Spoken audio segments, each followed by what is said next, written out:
Hey everyone, this is Lisa from the Rhinestone World, and in this video I'm going to show you how to make a popular design and to show you some easy concepts for Silhouette Studio. So what we're going to be doing is we're going to be knocking out text from a bottom layer so that we can have two colors that are easily layered, and I'm also going to show you how to find special characters using the Glyph panel of Silhouette Studio version 4.1 and up.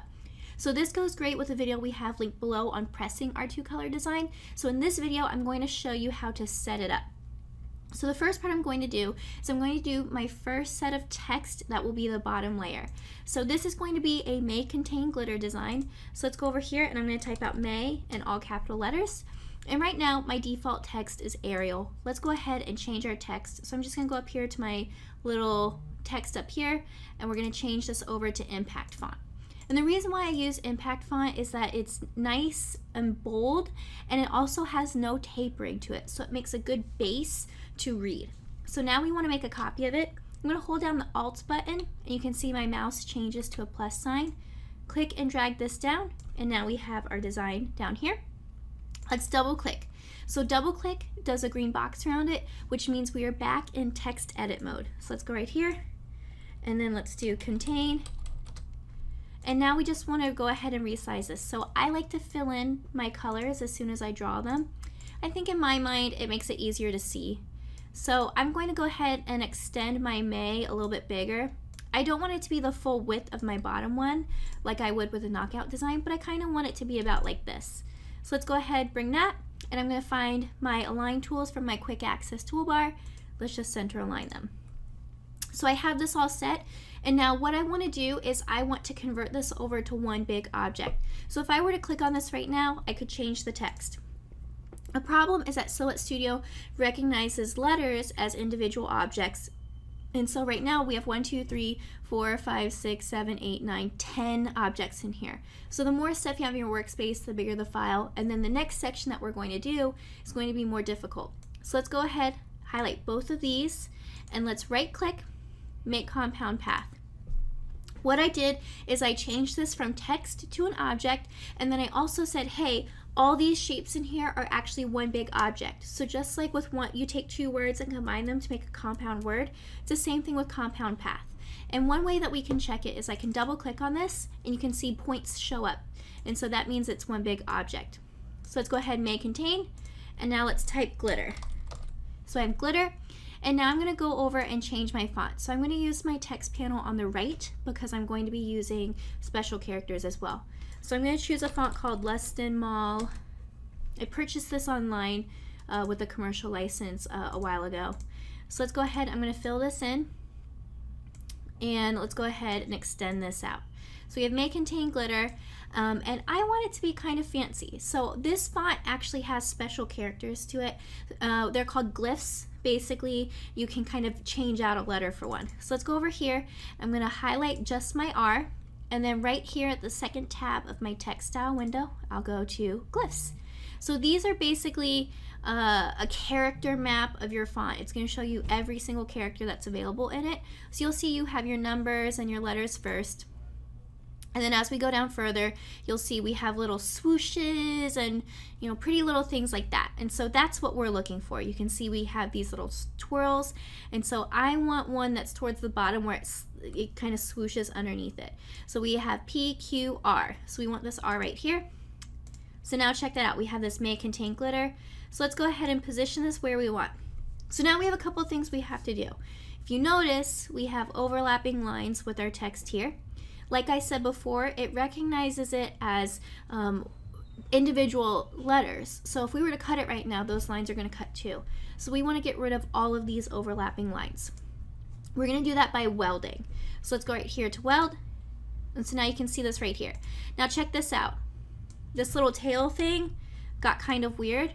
So let's zoom in and kind of check this out. So this is kind of a weird glitch sometimes with the fonts you use. Sometimes they don't want to attach like that. But you can see I can kind of bring this down a little bit. And I basically want this to overlap this right here. So we're going to kind of go through here, grab that, and let's go ahead and weld this And so now this is all attached as one item. And now we just need to go in there and we need to do a little bit of point editing to get rid of these extra points. So let's double click on it to get into point edit mode. And then you can see this little point right here. Let's hit delete point. And then it's going to jump to the next one. So we're going to keep deleting. And so you can see that one's all, it jumped over there. So let's go right here. Let's click on this little point up here. Delete, delete, delete. So now that's nice and smooth. And I'm going to go right here and delete this little point here to get that better. Now, one thing to keep in mind is 9 times out of 10, you will not face this issue.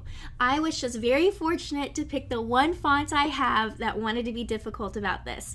So a lot of times you just have to skip that step. Again, we do have other videos on point editing, so don't be afraid of it either. So now we want to set this up. So I don't want my vinyl to be layered on top of it. And there's a couple reasons why. If I do any glitter, I don't want to layer glitter on top of glitter.